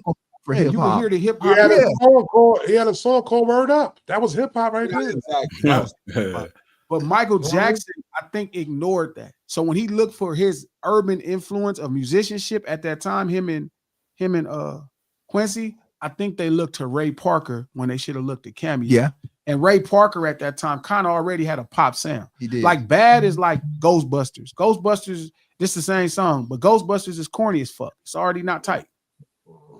Like none of us really fuck with Ghostbusters unless we was little kids like we were and we just jammed it, but that wasn't like a song we fucked with. Mm-hmm. So I think he didn't look at Cameo the way he looked at Rick James to make Thriller, or the way he looked at different black acts to kind of put black music into Bad. So then you just end up with kind of this really pop offering of a bunch of records that really kind of don't have no real blackness to them outside of Michael Jackson applying whatever that looks like after selling 30 million records. I mean, he grew up in Motown, so he had that was in him. But he already depended on it. But by that time, remember, he's fresh off Thriller. Thriller is 10, 20, 30 million. Yeah. Like it's killing. So he's not touching the dirt like that no more. He's not on the scene no more. This nigga, for me, is the man. So it's like, I think he looked at Ray Parker, you know what I mean? And there, I'm not just saying he definitely had his before Ghostbusters, but I don't think when it came to black music, Ray Parker was as dense culturally as, let's say, Cameo. Cameo's connection to blackness, Daryl, you know better than me because you from that time period, it was deep. Mm-hmm. Like niggas love Cameo. Like my mom loved fucking Cameo. Like it was black as fuck. And I don't know why Michael Jackson didn't pull from Cameo for some records on Bad. I don't know why he didn't. So back to the point with GNX, I think the point with GNX is Dot realized like the culmination of what's happening in the space, how to make it his and then represent it at the perfect time. So it equated to him having more successful singles than any other album. Songs it's going to probably be multiple songs on this album that go diamond. The album is probably going to end up somewhere near 5 or 6 million sold. You know what I mean? It's a different type of thing. You know what I mean? Where he culminated at as an artist. So is that shout out to Quinta T, Cool in the Gang. That's another one. Yep. So do you think Prince was able to pull from somebody like you said, Cameo and stuff like that better than Mike did, since Mike didn't pull it? Because Mike Prince ain't take from none of them. Prince ain't take from Cameo. Prince took from white people. Like because he had the time. Prince put out the time and all them people. So Prince, if anybody Prince pulled fun, be Rick James. That's it. Prince but by that time it was over too. Like by the late 80s, they had already kind of hit their peak. Because Cameo to me was a slow version of Rick James when I was growing up. I'm not mad at that. Yeah, I'm not mad at it. I'm not mad at that. You would know better than us, but yeah, that's what I'm saying. I mean, just look at the stage performance, the clothing, the way that they all did things. Definitely looked like Rick. You know what I'm saying? I mean, but they was all off that funk. That's what I'm saying. It was a slower version. And to me, that's what Bad didn't have. It didn't have the funk. The funk, yeah. Bad was just hella poppy, like Dirty Diana. These records are really great pop records. Dirty Diana was fire. Like crazy. The anchor Crazy. of the song we're talking about, the Lady in My Life, Thriller, the way you make me Billie feel. Jean, like those 3 All or that. 4 songs he Human would have Nature. on Thriller that were like black songs. Smooth where you- operator. Not a That smooth wasn't operator. on Smooth criminal. I'm talking That about. wasn't on bad. And that's what I think with Dot shit had a lot more pop records early on, but GNX is like hella Los Angeles black. Let me ask you a question. Do you think because of how a lot of people felt about Big Steppers made him go with GNX, made him come out? Nah, I just think He made him do it. This guy right here made him do it. Telling that man that it was on glasses. Yeah. It was on glasses right there. It sound like a cat scratching a blackboard. I hate the way that album sounds. That's what it did sound like to me too. Like, I told you Big Stepper sound like a cat scratching the board. See, that's what I'm saying. Like, you felt the same way a lot of people felt about Big Steppers. A lot of people from, I think Dot real family up. And I think, but that's also why Dot is a better artist than I am. Like he covers more ground. Like I wouldn't cover that fucking ground. You know what I mean? I'll keep that between me and my own shit. But Dot will, that's what I appreciate. Feel like he didn't? Do you think he regret covering that ground on that? No. I don't think he really give a fuck. You think he was comfortable when he did it? You think he was comfortable covering that? Yeah. He's like a real artist, bro. Dot is like a much more. I'm like a real street urban culturist that became an artist. Dot is an artist. He was a little nigga, but he always was an artist. So it's not about the end results. It's about him just putting his music in. Yeah, that's how it is for him. Okay. You know what I mean? It's not really about where everybody else like it or not. That nigga really be making his shit and figuring it out. Which one? Do you think that was more like a self-defining album? Which one? Remember, it's like Marvin Gaye. Big Stepper? Yeah. It's like Marvin Gaye, Hear My Dear. Or that Usher album. What's that Usher album? It was a really good album. He was talking about his divorce. It's about 17. I'm talking about Confessions. I'm talking about 1702. Not Confessions. 8701. 8701. No. The one later. It was when he broke up with the old lady. It was deep as fuck. It was dope, but people didn't like it. Old lady like this. Yeah. I know what you're talking about. I forgot the name of the album. I know what you're talking about. To me, it's like Big Steppers is like Hear My Dear. Like you have to be into the artist to really care about the records. Like that was something for him and his fans. I'm not truly a fanatic of Kendrick. Like I'm a friend. I'm a fanatic of GNX. I'm not a fanatic of Kendrick like he wouldn't be in my favorite artist. He's just my nigga. That's dope. Nah, Big Stepper is another nigga that I think is all time great, but he's not in my list of niggas that I'm listening to. You know what I mean? Kendrick is all time great, but that's not my shit. Now GNX is the first Dot album that Here I Stand. Shout out to BV. Exactly. Here I Stand. That's it. Here I Stand. Yeah. That was another one. Life is Good by Nas. It's the ones where if you're into the artist, you know what I mean? That's your album that connects with them. I feel like as if that Big Stepper was an album where he gave a voice to the voiceless. You know what I'm saying? So it was like the people that couldn't basically speak with the shit he was saying, like the Father Time song, the song with the you know what I'm saying? And all that shit. Yeah, about his auntie. It was giving a voice to the voiceless right there. But that they didn't have, that's not true. That was the biggest conversation in mainstream media. That's what I didn't like. It felt too pop. So now you felt as if them going that way right there made people At it's not more light on that shit right there, like it was a gimmick. Well, no, the light was already shining on it, so he kind of brought his positioning into it based off of what he was going through. So it was all these mainstream topics and things. Like at that time, that was a big thing to talk about. People being, you know, what do you call those? What pronouns? That's fucked up. It's like I can never happen. Pronouns was big at that time, so I felt like his shit, I felt like that album is his most pop album. I know that sounds crazy. Do you feel like that album was his most pop album? You think his core fans liked that album? Yes. So you think they came from his previous album was like, man, we really want to hear him talk about? Yes. I think Dot's core fans is like a very mainstream person. Do you think Dot is relevant? What's going on? Yeah, he know everything. That motherfucker be watching everything. Nigga, if you said something about the nigga in the third grade, he know what you said. So he knows the mood. He knows the mood of the people. It's not the mood. Like he's a really great artist. Yeah, that is. He's a really great artist, bro, because it's not just the mood of people with him. Like he finds himself where people are something I'm just really figuring out right now. I just figured out how to do it right. This prime example. This motherfucker knew how to do it pretty much since damn. He figured it out like I just figured it out right now. I had a record deal way before this motherfucker, but he studied and paid attention way more. So like he found how to align himself at the time where it's at and present a perspective. I didn't figure it out till Tupac Must Die and really now. Where I'm like, oh, okay, I see. Like I'm working on this idea. We working on this idea. Me, you, and Trav, we working on this idea. And it's like, oh yeah, we gonna take all this shit happening and put it into the idea. That never used to happen to me before. Like it was always my personal journey as an artist, to reflect what was happening.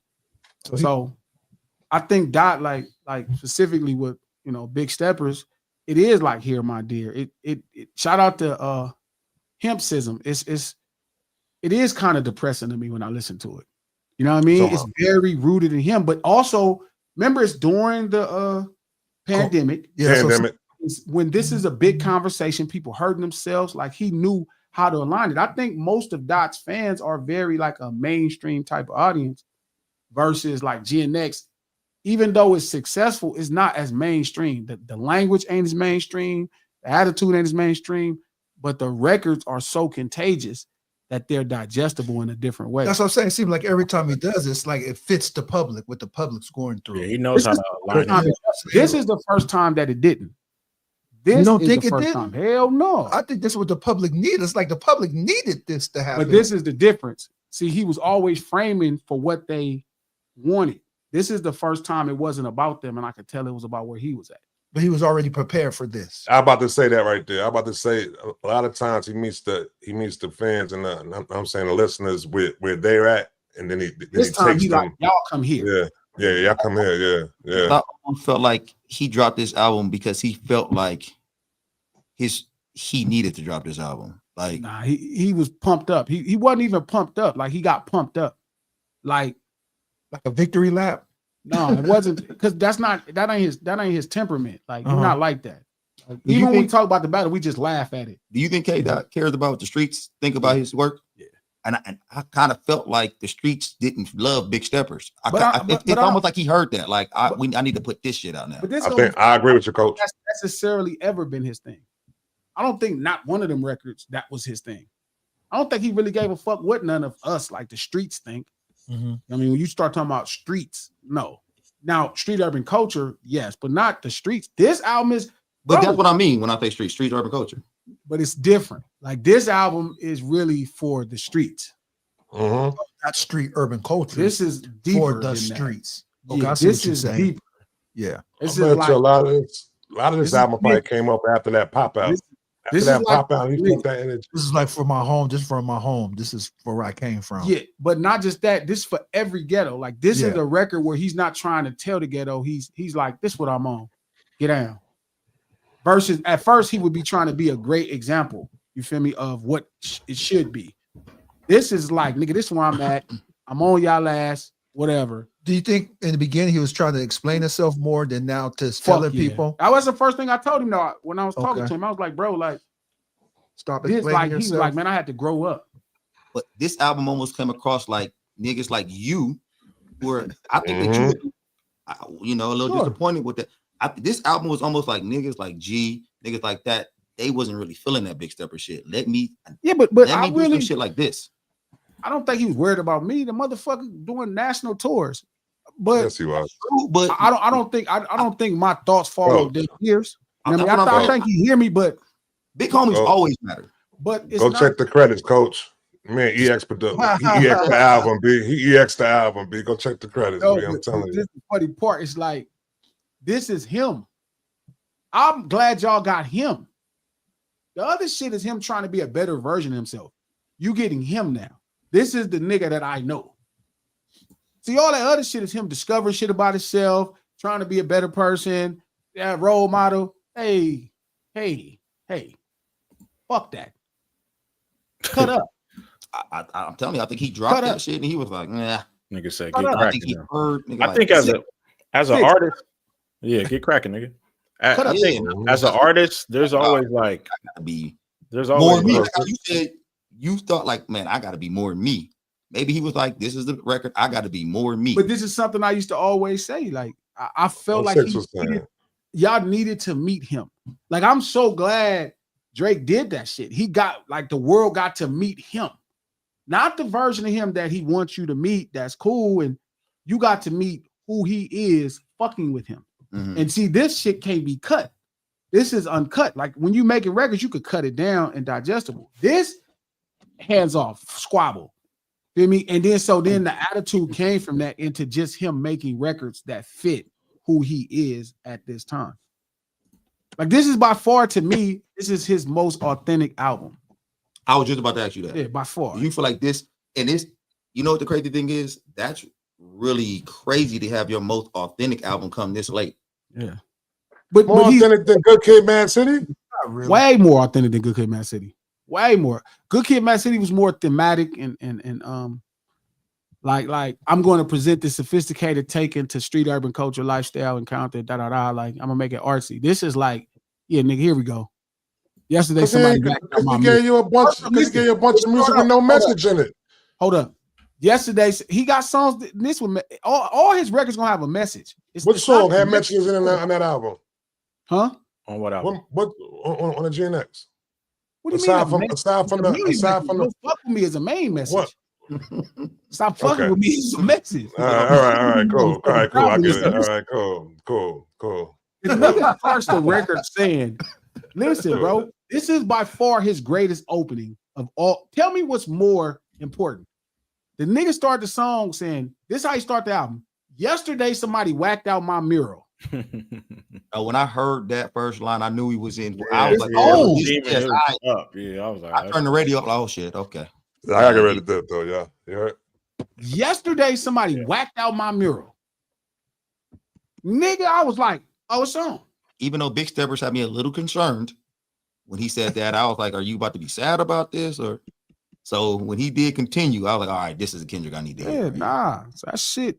I needed him to be strong. Like, it's okay to project masculine energy, not just in a digestible manner, but it's okay to be the unapologetic nigga. No, for sure. And they gonna love you the most when you are unapologetic nigga. They gonna love you. Oh, you thought they love that version of you that they thought you was cool and a nice guy and you, oh, they don't know you a little Compton animal. Show them. Because if everybody see that, you gonna have your greatest shit. Now, people gonna be looking at you crazy because they ain't gonna quite know, but nigga, show them, nigga. Be like, you, he really that nigga. Like, nigga, you really a nigga, fool. Like, you get cracking. Show them. That's what I'm screaming about. Show them. Stop playing. Fuck all that, nigga. Get to it. Make this shit happen. So this album right here, he was the most comfortable with being himself. And that's what he said. He said I had to grow up. Mature. He had to mature. He said I had to grow up, G. All right. Because that's all I'm like. That's the best thing, bro. Like, that's the best thing. Like, him being unapologetically him. There's nothing wrong with to lead with inspiration and ideas and being greater, but it's okay also to just be us. Let me ask you a question. You as an artist, when you heard that out GNX, did you say, okay, hold up now? First listen, I told Trap, I said this is his best album by far. But did it inspire you as an artist? Like, man, no. Okay. I inspired that as an artist, but it's hard for somebody in hip hop to inspire me. Even the dope niggas like Kendrick or Jay-Z at this point. That none of them niggas can really inspire me at this point.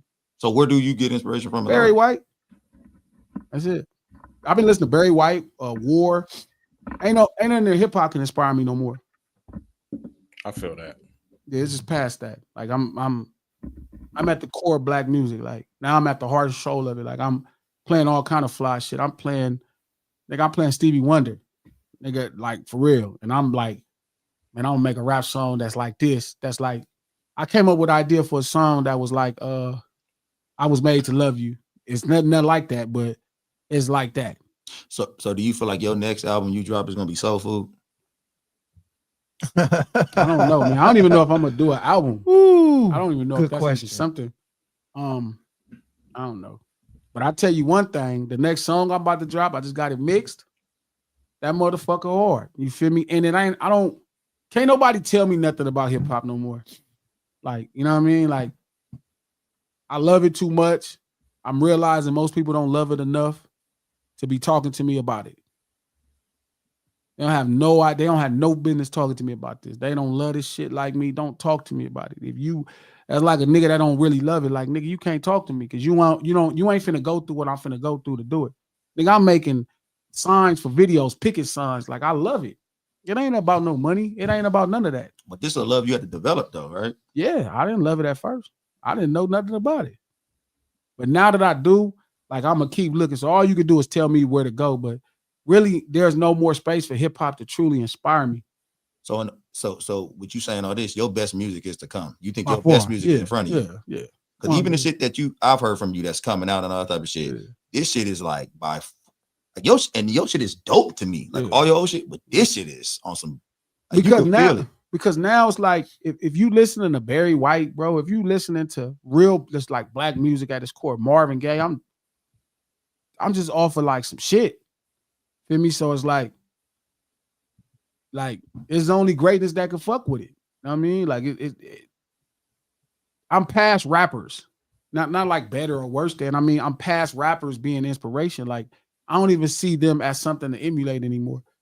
I'm emulating Marvin Gaye as a rapper. Like, just like my predecessors, just like the original guys, when they didn't have rap to look to, they had to be, you know what I mean? Like, they had a limited amount of rap. Like, I would imagine Scarface, you know, could see a lot more Jill Scott Heron than Run DMC. So earlier on in the conversation, somebody asked, who would this guy be in hip hop? Like, we was doing R&B, and they're like, who would this guy be in hip hop? I forgot the name they were using. Do you feel like at this point in time, you the Barry White of hip hop? Hands down, yeah, because it's the only thing that makes sense. Nothing else great enough. Even the niggas that's great, like Dog and them and Hove and Face, the guys I love, Kanye, that's not great enough. Like, it's just not no more. Where you put Kendrick? If he was, he's probably in them conversations. For sure, he's in them conversations. I'm saying, like, who would he be? That name. Oh, would he be the Al Green? Who would he be right now? If I had to pick an act in comedy, he'd be Dave Chappelle. All right, to me, like, he just got it pegged down. And R&B music or music outside of hip hop.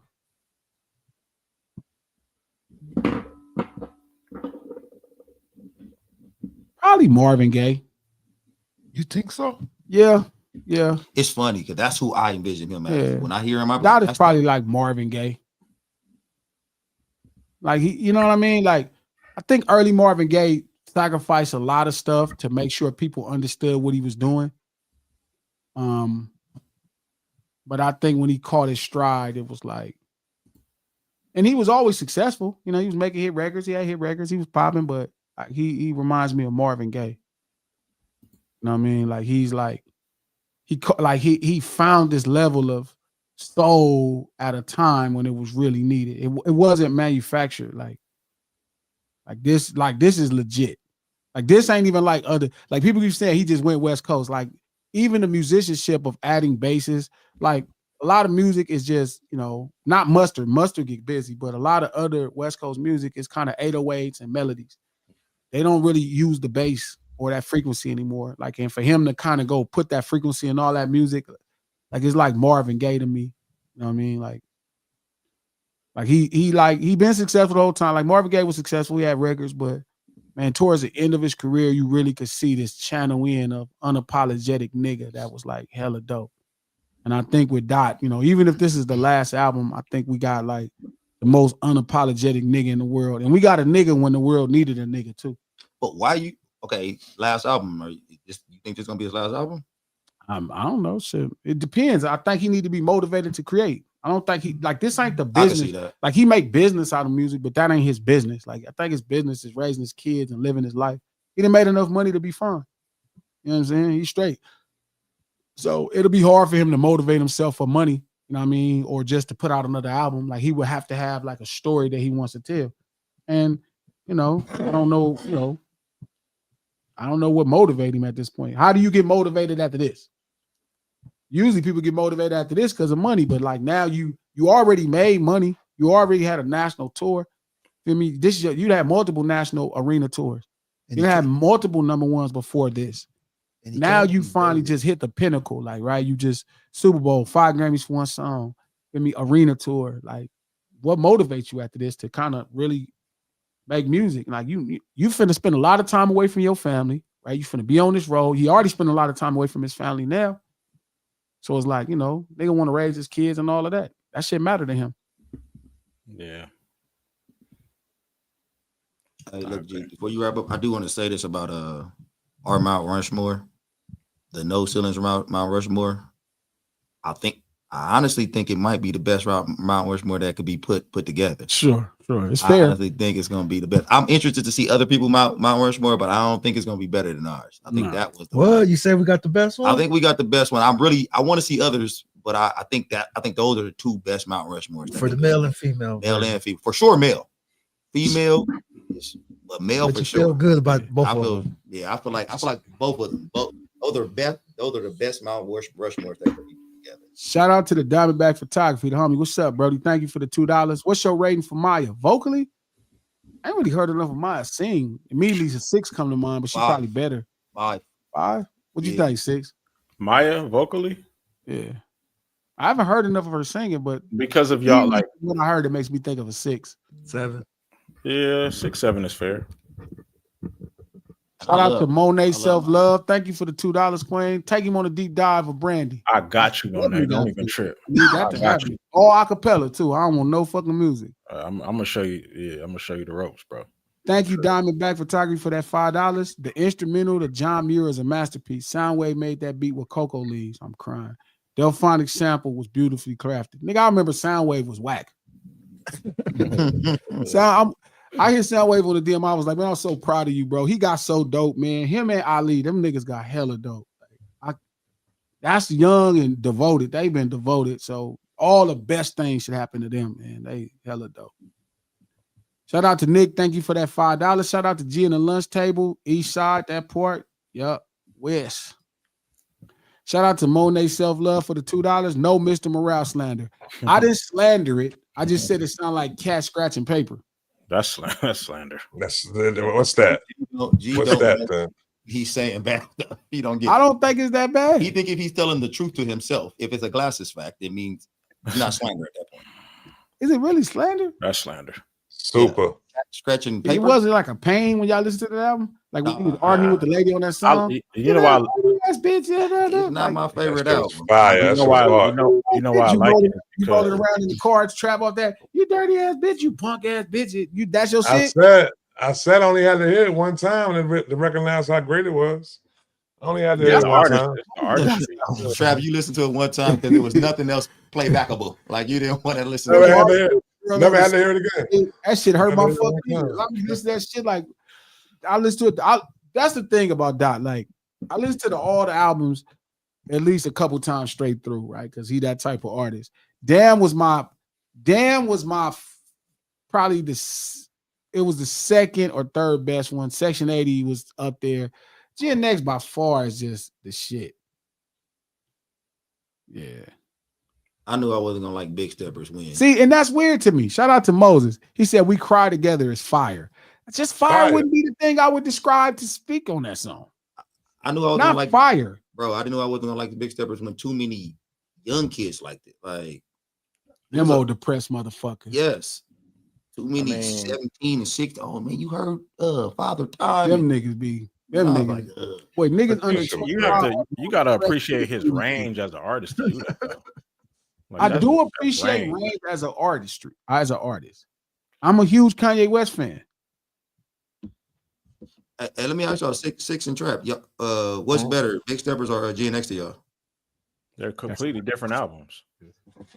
Completely. I mean, I know they are for sure different albums, but one is better than the other to y'all. For me, it's literally just completely. It's like comparing a power forward to a point guard.